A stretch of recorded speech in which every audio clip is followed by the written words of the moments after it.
Have you ever wondered why some organizations thrive while others barely survive? The answer often lies within the power of management. In the bustling world of business, management is the beating heart that keeps an organization alive and functioning. It's the invisible force that harmonizes the collective efforts of individuals, steering them towards common goals and objectives. So what exactly is management? In simplest terms, management is the act of coordinating and overseeing the work activities of others so that their efforts are directed towards the achievement of organizational goals. It's akin to conducting an orchestra, ensuring each instrument plays the right note at the right time to create a harmonious symphony. But why do we need management? Imagine a ship without a captain, sailing aimlessly in the vast ocean. Without a guiding hand, the ship is likely to drift off course, or worse, sink. Similarly, an organization without effective management is like a ship without a captain. It may flounder aimlessly, or even fail completely. Management acts as the captain of this metaphorical ship, providing direction, fostering teamwork, and ensuring resources are used efficiently and effectively. It helps in establishing clear lines of authority and communication, maintaining order, and promoting innovation. The functions of management are well defined, and they are often referred to as the POS DCORB. This acronym stands for planning, organizing, staffing, directing, coordinating, reporting, and budgeting. These functions work in tandem to drive an organization towards its goals. Management isn't a static concept. It has evolved over time, shaped by the thoughts and contributions of many. Great thinkers like Frederick Taylor, Henri Fayol, and Peter Drucker have all left indelible marks on the canvas of management. Each of these visionaries brought unique perspectives and theories to the table, enriching the field of management and helping shape it into what it is today. So, the success of any organization largely depends on effective management. It's the driving force that propels an organization forward, navigating it through the turbulent waters of change and uncertainty. It's the key ingredient that turns a group of individuals into a high-performing team, united by a shared vision and a common purpose. Let's take a trip back in time and trace the evolution of management thoughts, starting with Frederick Taylor. Our journey begins in the late 19th century with Frederick Taylor, the father of scientific management. His theories revolutionized the industrial world of his time, transforming how organizations functioned. Taylor's scientific management theory was all about efficiency and productivity, and it was built on 4 key principles. First, he advocated for the shift from rule-of-thumb work methods to methods based on a scientific study of the tasks. He believed that there was a one best way to do every job, and that this could be discovered through scientific study.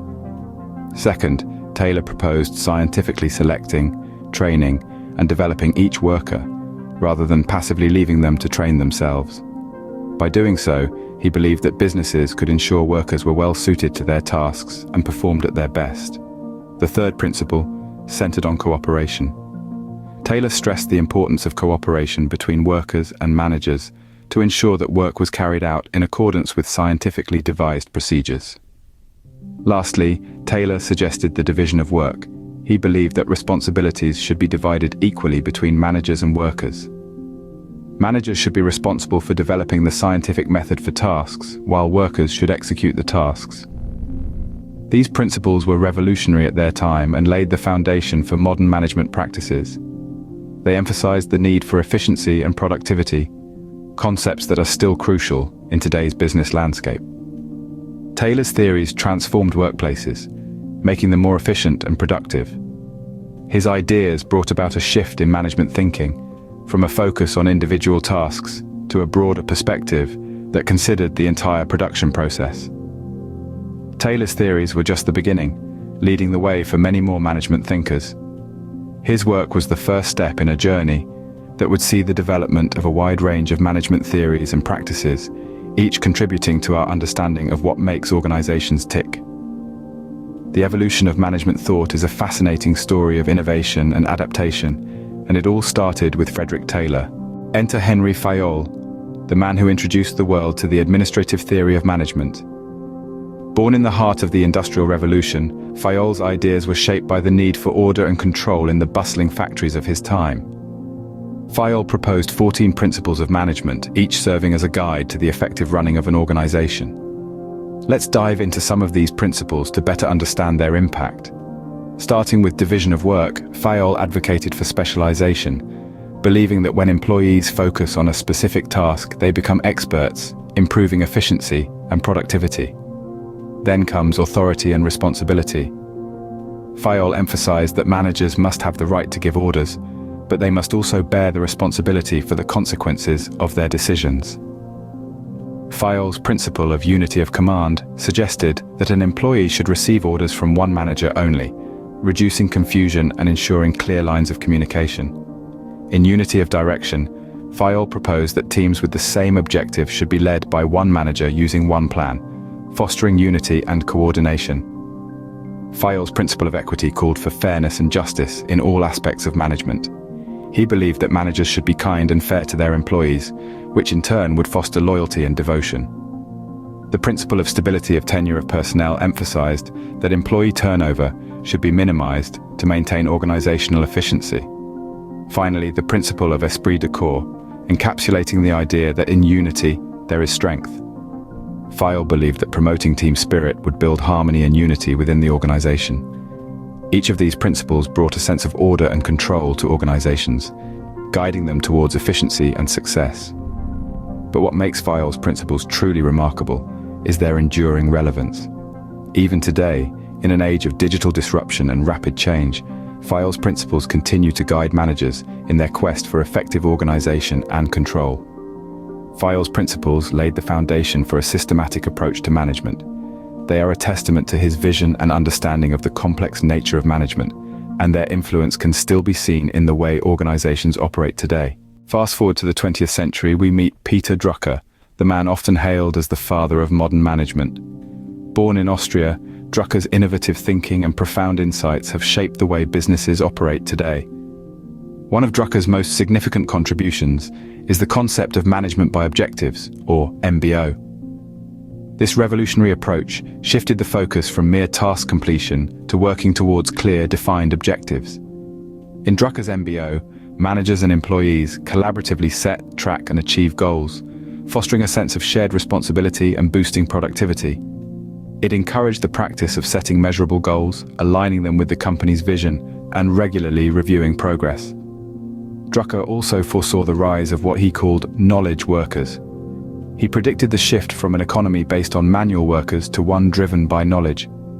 In this new economy, he emphasized, the most valuable asset would no longer be manual labor or capital, but knowledge and the ability to apply it. His foresight was remarkably accurate, as we can see in today's tech-driven, knowledge-based industries. But Drucker's influence goes beyond these concepts. His thoughts on leadership, innovation, and social responsibility continue to resonate with today's managers. Drucker believed that effective leadership is not about being the smartest in the room, but about unlocking the potential of others. He stressed the importance of continuous innovation and viewed businesses as a vehicle for societal change. Drucker's thinking was far ahead of his time. His ideas, once considered radical, are now widely accepted as fundamental principles in modern management. He advocated for a human-centric approach, where employees are seen as valuable assets rather than mere resources. This shift in perspective has profoundly influenced the way businesses operate, shaping not only management practices, but also corporate cultures. Drucker's insights brought a paradigm shift in the way we perceive management today. His legacy continues to inspire and influence, reminding us that effective management is about more than just getting work done. It's about setting clear goals, nurturing talent, fostering innovation, and making a positive impact on society. So, what does it take to be a manager in today's world? This question is often asked by those who aspire to climb the corporate ladder. Being a manager is not just about holding a title, it's about the critical functions and responsibilities that you must fulfill in a modern organization. Firstly, planning is a key function. It involves setting the direction for an organization, defining its goals, and determining the best way to achieve these objectives. It's about seeing the bigger picture and charting the course for the entire team. Secondly, organizing is another significant role. This entails arranging resources and tasks to meet the goals set during the planning process. It involves breaking down goals into actionable tasks, assigning these tasks to the right people, and ensuring that resources are utilized effectively. Then we have leading. This is where the human element comes into play.